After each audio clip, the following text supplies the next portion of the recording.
"Honey, I'm going out with the girls at work for drinks Wednesday," said my wife Angie. "Wednesday? Who goes out for drinks on a Wednesday?" I replied. "It's April 1st, April Fool's Day. We go out and act like fools," she said and smiled. We've only been married going on 2 years, and it's been a bit of a bumpy ride. I met Angie my senior year of college, and we got married shortly after graduation when I received my degree in electrical engineering. Angie received a 2-year degree in business management, but actually wanted to be a secretary. If truth were known, she went to college looking for a husband. At least that's what her friends said.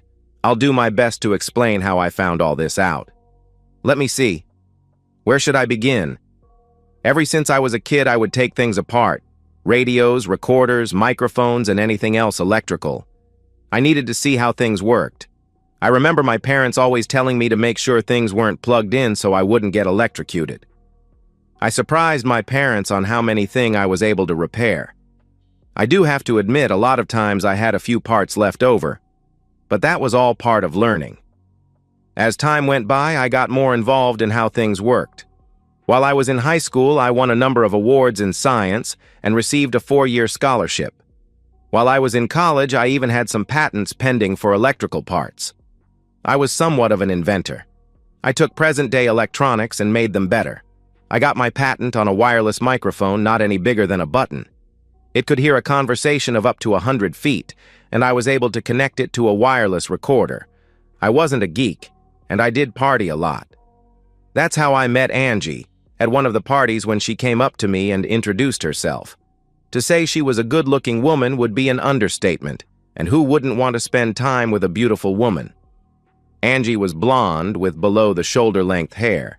She was very light-complexioned with an angelic face. Before the evening was over, we became intimate. After that party, we were a couple. We were intimate at least twice a week. I knew she wasn't inexperienced, but neither was I. There aren't many inexperienced people in college, especially attractive ones like Angie. I really liked her a lot, and she said she loved me. We were together for 4 months when I graduated. I started at an electrical firm my senior year, even before I graduated.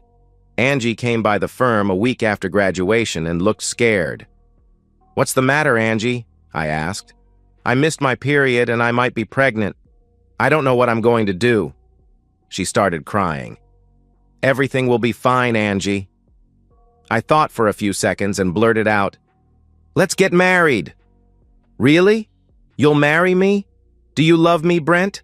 I don't want you to marry me just because I might be pregnant." Angie was raised in foster homes and hardly remembered her parents. Her dad was in a prison somewhere, and her mom gave her up and she never saw her again. She was just a kid when all this happened. She had no brothers or sisters. "Listen, we can fly to Las Vegas this weekend and tie the knot. Maybe we'll even let Elvis marry us." Angie was smiling. "I love you so much," she said as she kissed me. Was this a mistake? I really didn't know, but I really did like Angie, and she was one beautiful woman. A guy could do a lot worse, I thought to myself. We flew to Las Vegas and spent 5 days there and got married. I had called my parents from Las Vegas and told them the good news. My dad told me I was smart running off to get married and saving a ton of money. Mom was crying over the phone and wished she could have been there. I came from a wealthy family, and my dad was also an electrical engineer and the head of the department where he worked. He was hoping that I would come and work for him after I graduated, but I wanted to be on my own for a while. I wanted to prove I could succeed without my dad's help. Mom was more of a homebody and volunteered for everything. My parents had a wonderful marriage. My parents met Angie at my graduation, and I remember them saying what a beautiful woman she was. I can't say they loved her because they really didn't get time to know her all that well. When Mom asked me why we were getting married so quickly, I told her that Angie might be pregnant. "Mom, I wanted to do what is right." The honeymoon was great. We got a honeymoon suite and were intimate every day. Watching other men paying attention to Angie made me a bit jealous, but it was nice to know that other men found her as beautiful as I did. She didn't really flirt with anyone but talked nice to everyone. When she was asked to dance, she told everyone we were on our honeymoon and she would only dance with me. That made me feel pretty good. After we got home, we found a nice apartment, and Angie started filling it with furniture. 2 more weeks went by, and when I got home, Angie had a nice dinner made and said she had something to tell me. "What is it?" I asked. "I got my period today. I'm not pregnant. I'm sorry. I didn't lie to you. I really thought I was. Can you forgive me?" What could I say? "Angie, it's okay. I would have liked to have a child or two, but we have plenty of time for that. I should call Mom and let her know since she won't be having any new grandchildren right now. I have an older sister and my parents do have 2 grandchildren, but I thought she might be looking forward to our first child." I called her and she said, "I guess it wasn't meant to be yet. You 2 are young and have a whole life ahead of you. I just wished you would have waited before getting married. After all, you just went together for less than half a year." We ate dinner and Angie said she would make it up to me later. I have to admit that she was quite affectionate. I've always been an easy guy to get along with and rarely argued or got mad. I just took life a day at a time and tried to do what was right. Angie told me she applied for a secretarial position in a large insurance agency that was in the same building as my office. It was a 6-story building and had a parking garage for businesses and guests. Employees received a parking pass, and guests would have to pay or get a receipt from the business they visited. The company I worked for had offices on the 2nd floor, and the insurance agency Angie applied for a position at had offices on the 5th floor. I was working when Angie came into my office and told me she got the position. She was really happy about it, and I was happy for her. She was going shopping to buy a few outfits for work. She mentioned to me that one of her college girlfriends worked there. When she told me it was Sheila, I remembered that Sheila was one of her wild girlfriends. Some of my friends had dated her while I was going with Angie. She was very active socially and partied a lot according to my friends. One day I remember Sheila coming up to me in college and wanted to become intimate. It would have been a no-brainer if I wasn't going with Angie, but I turned Sheila down. It was then that she told me that Angie just wanted me for my money and knew I would be wealthy someday. I didn't say anything to Angie about it, but I knew it would be something I'd have to watch and see how their friendship went. My secretary, Rose, said that one of the agency's bosses, Jim, thought he was a gift to all women, and I might want to warn Angie. Rose was in her 40s, married, and had 2 grown kids of her own. She would be a grandma in a couple of months. I asked her how she knew so much about this agency, and she said that when you've been in the building for nearly 20 years, you hear a lot of things. She mentioned that this Jim fellow was on his 2nd marriage. His first ended when he was caught being unfaithful. "Some men never learn," she said. I told her thanks, and that I would mention it to Angie. Needless to say, I didn't have a good feeling about this. I did mention it to Angie when I got home, and she said that I didn't have anything to worry about. Sheila had already told her about Jim. She was happy to have a good job and something to do besides going to the exercise gym, which was located in walking distance from the office. Things seemed to be going well, and I did talk to Jim at a New Year's party that their company had. I didn't think much of him. I had met him before, but never really talked to him. I didn't like the idea that he kept talking about Angie and what a wonderful employee she was. Normally, I would be proud, but I wondered where all the compliments were coming from. Angie never talked much about her job other than she liked it. They did have an employee Christmas party that she went to with the other girls in the office. Sheila, Barb, and Mary all went to their party. Spouses weren't invited. It was employees only. That just seemed odd to me. Our company had a Christmas party, and the spouses attended as well as guests for those that were single. Earlier in the day, there was a kids' party that I attended. Even though we didn't have any kids, I felt I should be there. It was in early February. Angie said she wasn't feeling well and went to the doctor's, and she told me that the doctor said she had the stomach flu and needed to rest for a couple of days. She stayed home and pretty much stayed in bed. I came home early the next 2 days to take care of her. She was taking some medication every 4 hours that the doctor prescribed. I stopped at the local restaurant on the way home from work and brought her home some soup the first day. The second day, she said she was feeling much better and wanted something more solid, and I stopped and picked up some fried chicken. She was up walking around and said she was going back to work on Monday. We weren't intimate for over a week. She said she felt drained, tired, and just wasn't in the mood, but would make it up to me when she felt better. I gave her a kiss and told her everything was fine. When I took out the trash at home a couple of days later, I found her pill bottle that the doctor gave her a prescription for. It was a painkiller. I had to wonder why she needed a painkiller for a stomach flu. I had to wonder if she was telling me the truth. It was the last weekend in March when she told me she was going out with the girls in the office on Wednesday. "Wednesday? Who goes out for drinks on a Wednesday?" I replied. "It's April 1st, April Fool's Day. We go out and act like fools," she said. It bothered me that she wanted to go out and drink with the girls. I thought that part of our life was somewhat over and we would do things together. I couldn't tell her she couldn't go. I thought about following her, but I didn't think I would make a good private eye and would probably be seen by Angie or her friends. She did tell me she was going to drive so she would drink less. That gave me an idea. I could try out one of our newest products. It was the microphone that I had invented. It was the size of a button which I put in a side pocket in her purse. I had it connected to the wireless receiver recorder that I invented. It would record for a distance of up to a mile. I put the recorder in the corner of the trunk of her car under a blanket. It would record for up to 8 hours, so I put it in her car as she was getting ready to go out. I did have a remote start for the recorder, but it was only good for 100 feet. The recorder would shut off automatically. She said she would see me in a few hours, and off she went. Things have been a bit strange ever since her stomach sickness. I was hoping that maybe I was overthinking these things and everything would be fine. I've been reading too many stories lately about unfaithful wives and often wondered if Angie might be unfaithful to me. Damn. I hated thinking this way. I had dozed off in my favorite chair when the phone rang. It was Angie. She said she had drunk too much and was unable to drive. Angie: "Honey, I drank too much and need you to come and get us. Joe, Mary's husband will be by to pick you up and we can take our car home. I'm sorry." I guess that was better than driving drunk. Maybe they did just have a few drinks and I was overthinking everything. Joe pulled up out front and I went to meet him.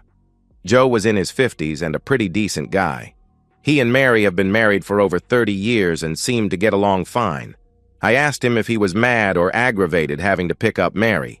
He laughed and said he and Mary had an agreement ever since they got married that she shouldn't be afraid to call him if she needed him. She has done it quite a few times, but he would prefer to pick her up than her being drunk or riding with someone who was, in this case, Angie.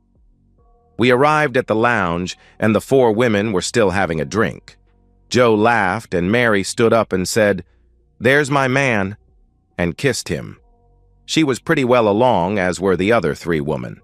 I told Joe I would take the other 2 women and drop them off at their homes, and he and Mary could go on home. Sheila kept looking at me, but she wasn't really smiling. I wasn't sure what to make of it. She was the only single woman in the group.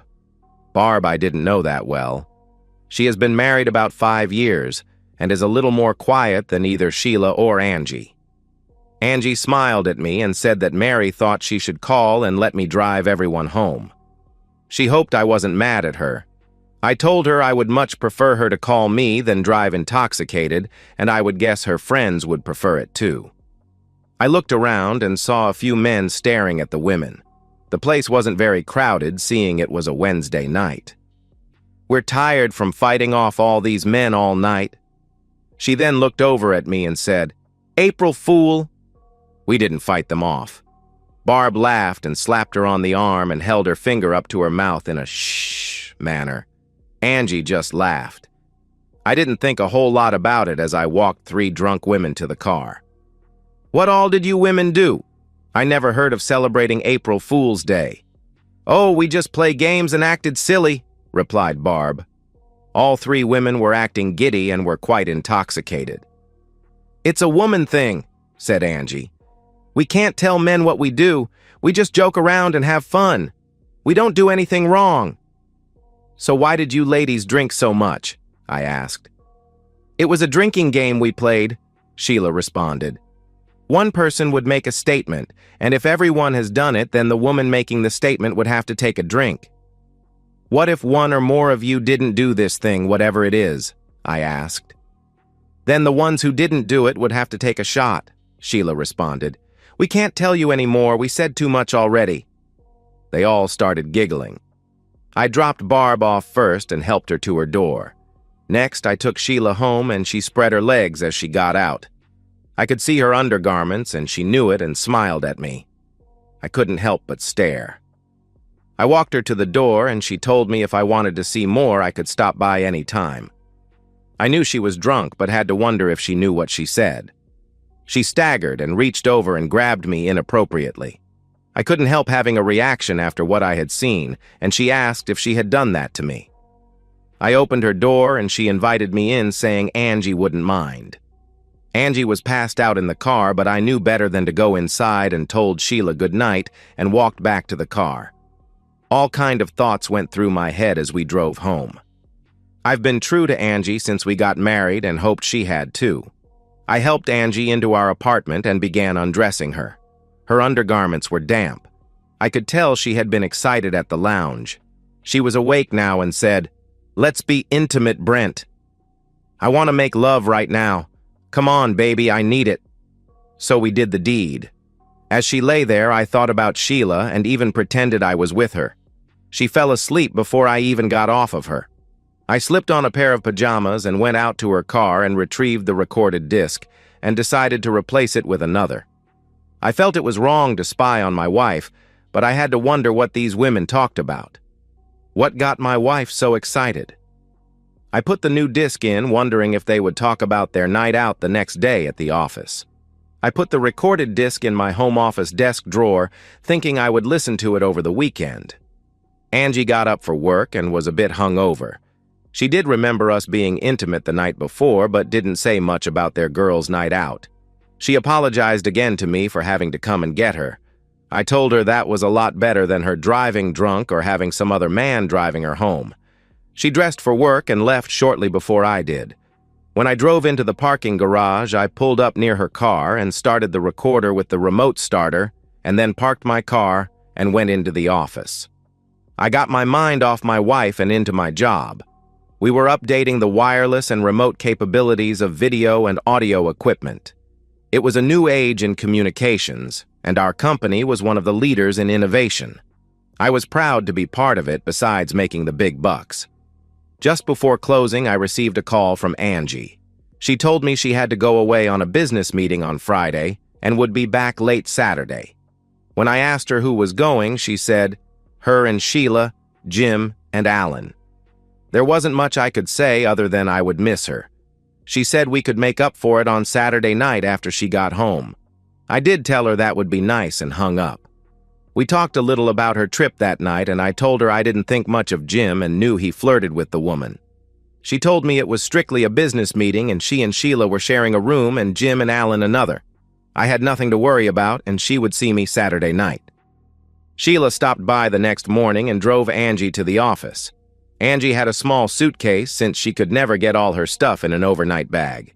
I remember her telling me one time when she was dressed attractively that, "To look this good, it takes a lot of preparation." I had a hard time at work on Friday keeping my mind clear and went home after lunch. I brought in the second disc from her trunk and took the first one out of the drawer. Before listening to them, I had to ask myself if this was right to invade Angie's privacy. I knew I would feel bad about it if there was nothing incriminating on them, which I hoped would happen. I thought back to how things changed throughout the years. My parents and grandparents seemed to hold it together more than my generation. In college, it was all about physical relationships. Yes, we studied, but looked forward to our weekends. I've been with more women than I can count.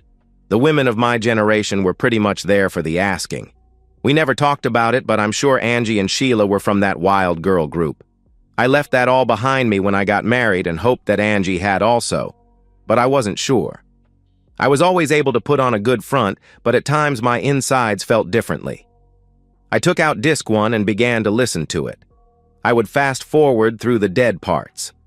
On arriving at the lounge, the girls all agreed that whatever happens or is said at the lounge stays at the lounge. They ordered drinks and started talking about some of the men that were in the bar. I heard Sheila say, "I'd spend time with him," about a few men that were in the bar.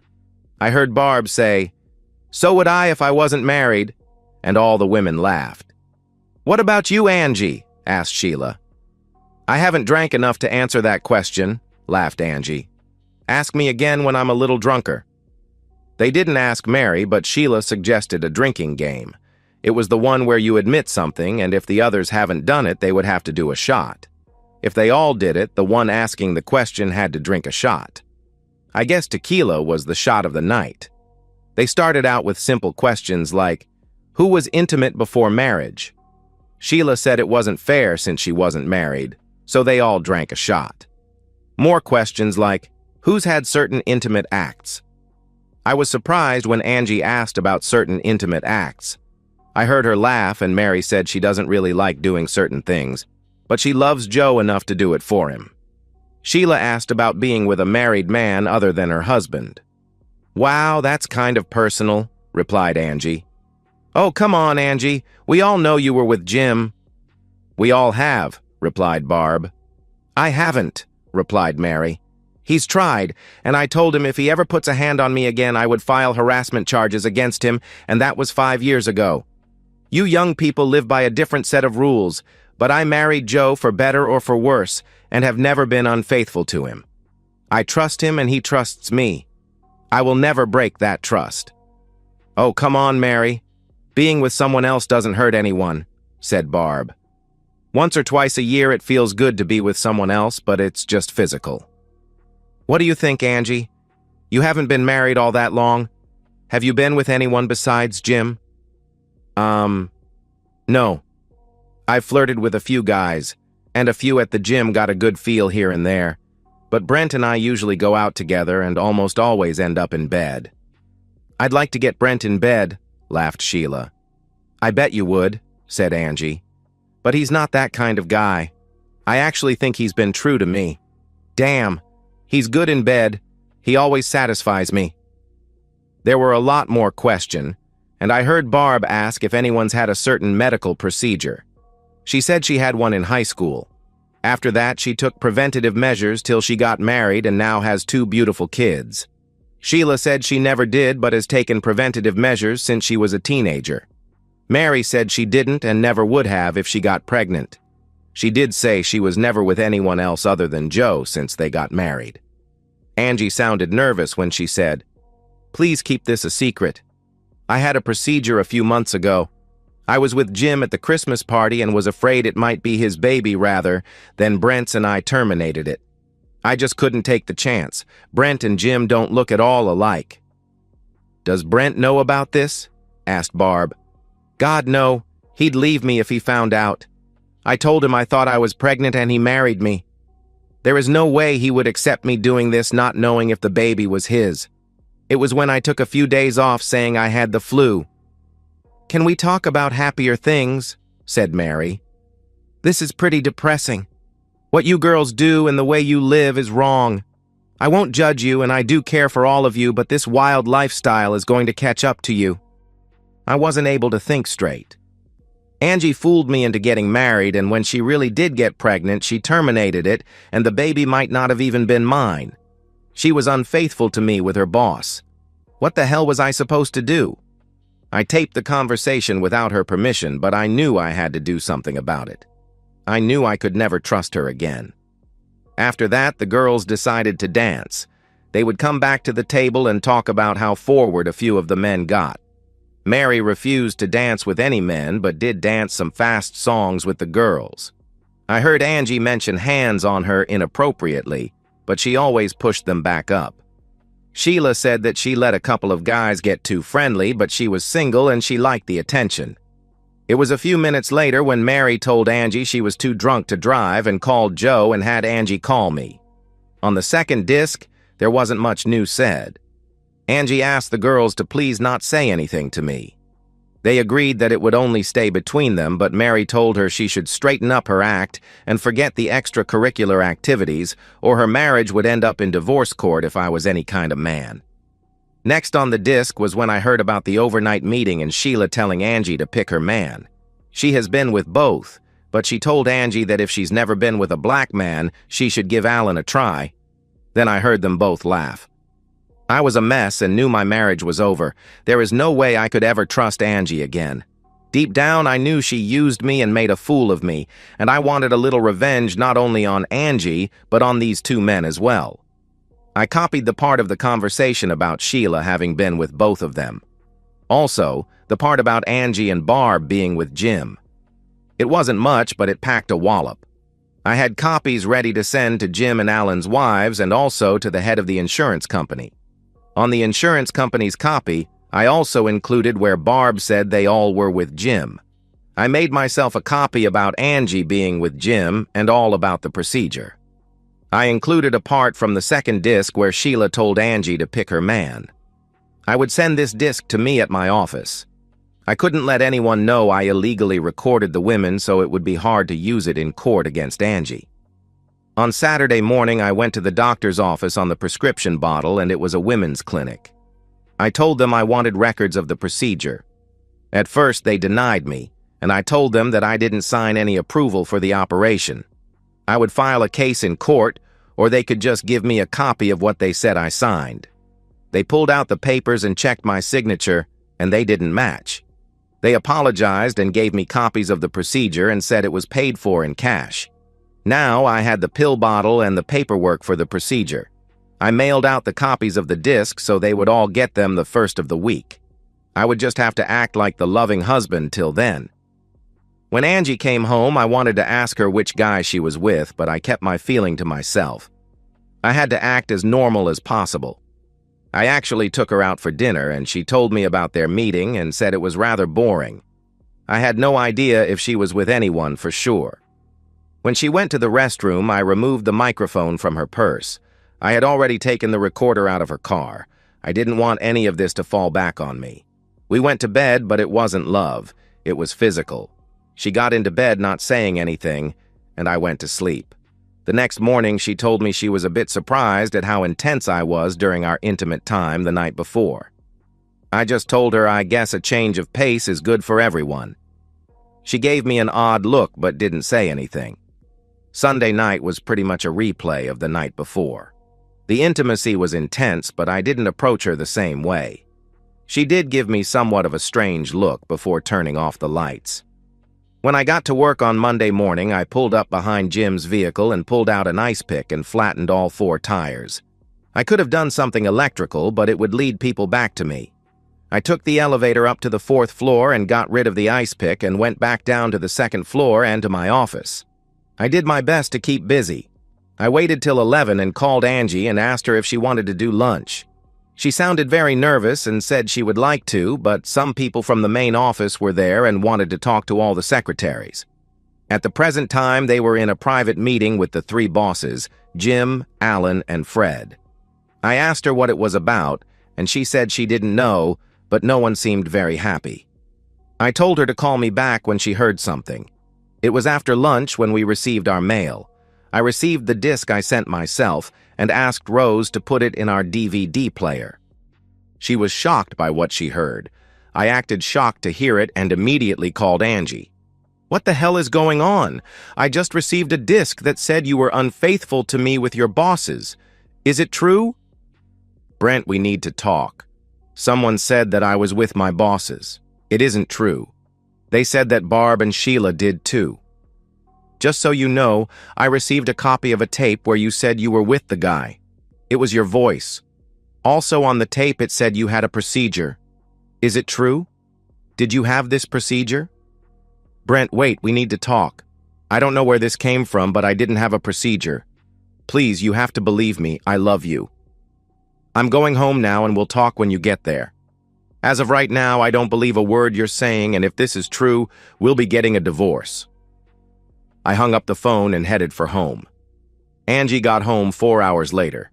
She said she was held up because the police were called when all 4 of Jim's tires on his vehicle were flattened. She actually asked me if I had done it. If it was me, I would have blown up his damn vehicle. Now tell me face to face, did you spend time with him and then have a procedure? He sort of made me spend time with him, but I didn't have a procedure. How do you sort of spend time with someone? How many times were you with him? I asked. Brent, please, we can talk this out. Jim and Alan were fired today for taking advantage of the secretaries. It won't happen again. Who did you spend time with over the weekend?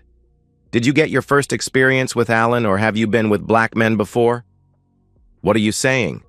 This isn't like you to scream at me like this. I love you, Brent. You have to believe me.